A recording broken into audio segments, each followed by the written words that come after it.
Hi everyone, we are huCap, and we are here to democratize access to education for underprivileged students in Southeast Asia.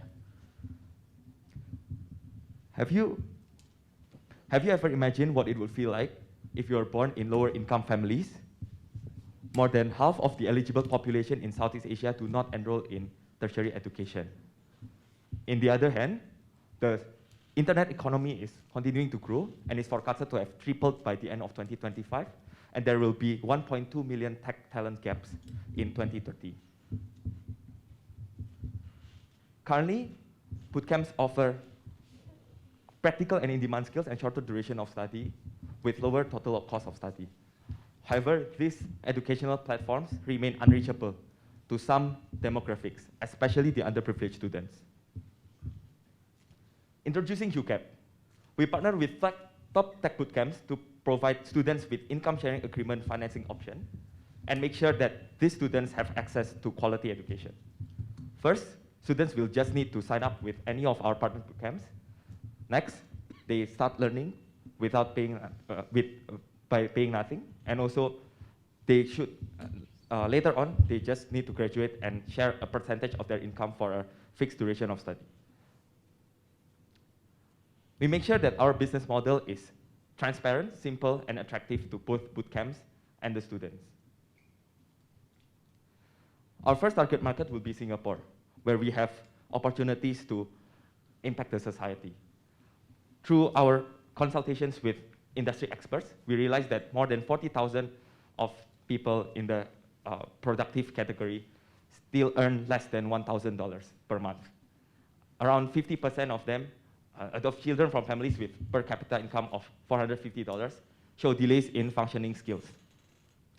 With 39% of low-income households face challenges in paying off their debts, Singapore definitely needs some disruptions in their educational financing options. We have pilot launch with Skillful, and with minimum marketing, we have attracted 41 applicants.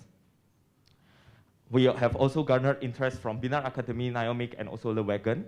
And after sufficient fundings, we will, and after completing our pilot launch with Skillful, we want to expand and we want to work with them as well. This is our pilot launch. This is one of our customer persona. I will not go through a lot of these things, but one thing that he told us is that he wanted to help more people who are in his position, who are underprivileged students as well, and that's why he wanted to make sure that huCap could be accessible for more people in his situation. This is some of the testimonial videos. I realize it's in PDF, so we'll skip that.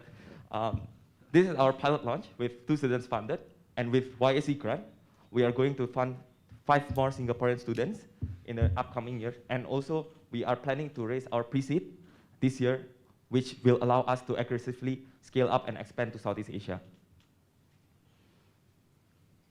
This is our exciting roadmap ahead. After finalizing and improving our income sharing agreement solution, we want to also provide university funding and also P2P financing. And also, eventually, we want to make sure that we could go beyond Singapore. Of course, this is a huge mission ahead, and we think that we are the right team to do it. We have a combine of 5 years experience in the tech sector, and we have strong advisors such as Chris Series, partner at Saison Capital, Fauzi, the product leader at Bang Aladdin, Chin En from Glints, and also William from Impact Byte, one of the tech bootcamps in Indonesia. We hope that you can help us and join us in achieving this mission. Thank you.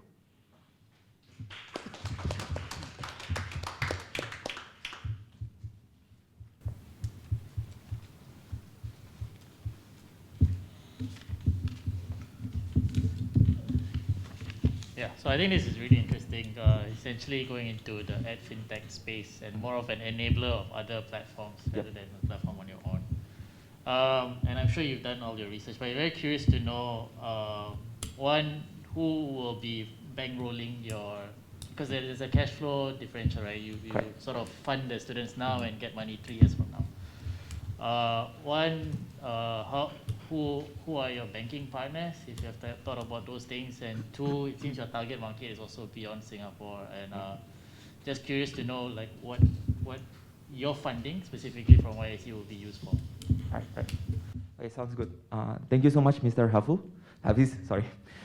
So first of all, in terms of the funding, of course, right now we just receive grants from NUS as well. We are part of like their program. That's where our initial pilot launch is dedicated to Indonesia. First of all, it's because of there's two main reasons. One is strategic reason, one is practical reason. Strategic reason is I come from Indonesia myself. I have like more knowledge about the education market there. I think connection-wise, at that time we were just starting out with YAC, so we don't actually have a lot of like connections here in Singapore. So that's strategic. But more practical-wise is because we only get $10,000 grant from NUS at the time. Now, if we were to use it in Singapore, it would only be sufficient to fund one person.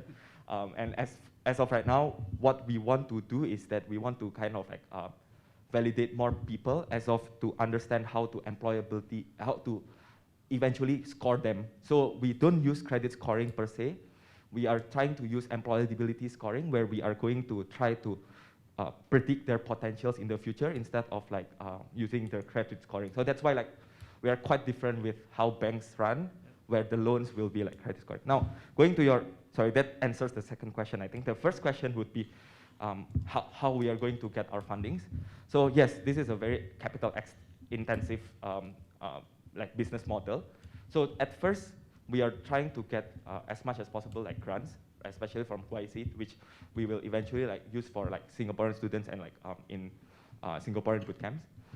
That's one of the things that we are currently trying to pursue, like pursuing fundings, pursuing grants, and those kind of stuff.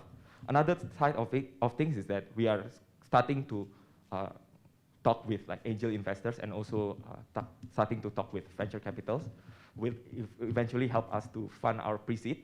Now, afterwards, after our income sharing agreement has been like validated more, and the employability scoring tech side of us has been improved, we would then do debt financing. So debt financing is like, that's where like we are going to generate and like scale much faster than like just raising more and more rounds. So that's how we are going to do it. Actually, I had a related question, but I think you half answered it. So Sure. Because I think Hafiz talked about cash flow, but I think the other aspect is the risk management. Yes. Because essentially you are loaning out money, essentially. So I think you talked about the employability scoring, which seems, I think, critical to the risk management. But could you say more about actually how are you developing this employability scoring and validating it? Because you are going to scale up as you go, right? Yes, correct. So you are already incurring the risk in a sense before you've validated your risk model. To be very frank, I think our model, like right now, like the employability scoring, is still something that is like we are going to build, as you said, like we are going to build it as we go, including like some other like sources outside that provides like maybe if a student is like what kind of characteristics of a student would provide a better outcome in a sense. So that's where we are going to research more on like we are starting to research on like that side.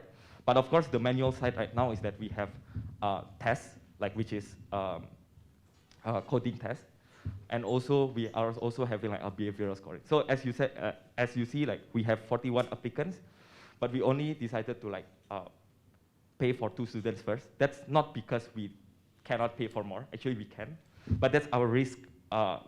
Like risk mitigation as of right now. Eventually, we want to make sure that we are more risk takers.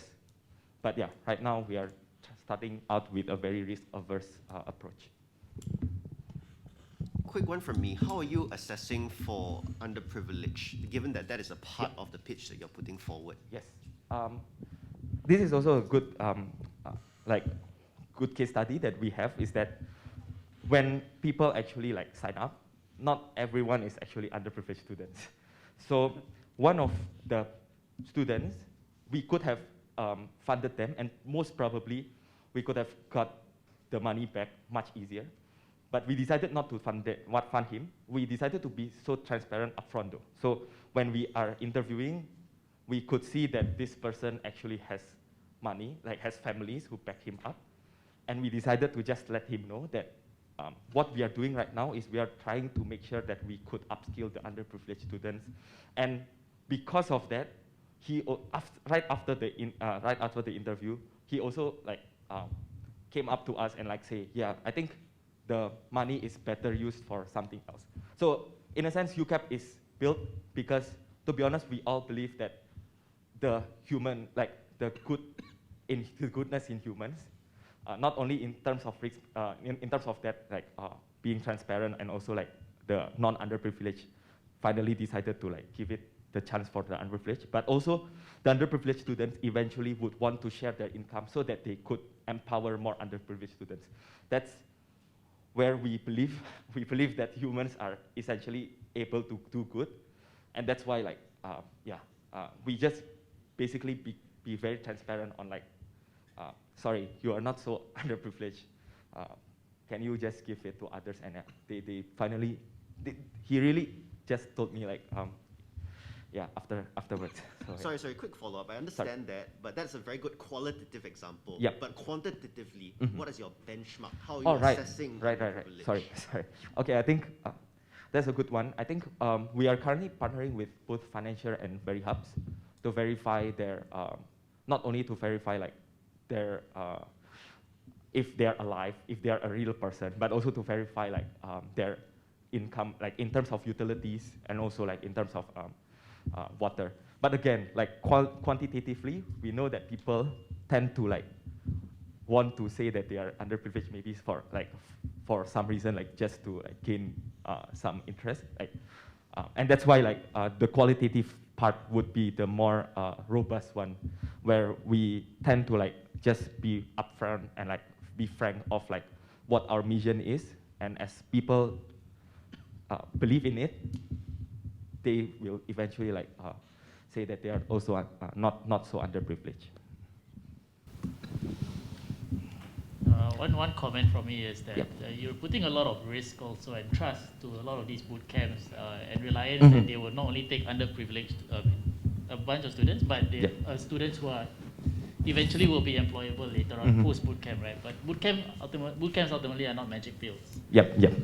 Not all of them get hired, and right now the numbers are still small. So these boot camps might still post nice results, like 95% employable, etc. Yeah.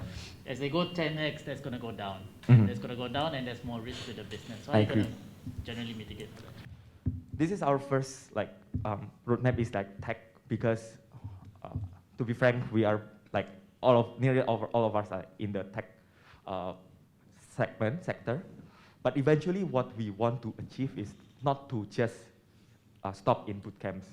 So how to spread the risk is to eventually fund polytechnic students, fund maybe IT students even.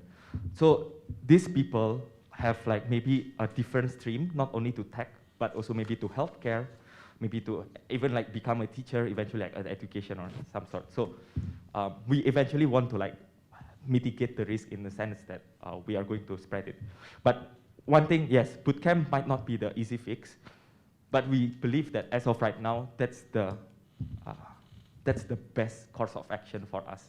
Simply because if we are going to fund university students or polytechnic or ITE, our our timeline would be much longer, and also we need more funds in a sense to finance them. So yeah.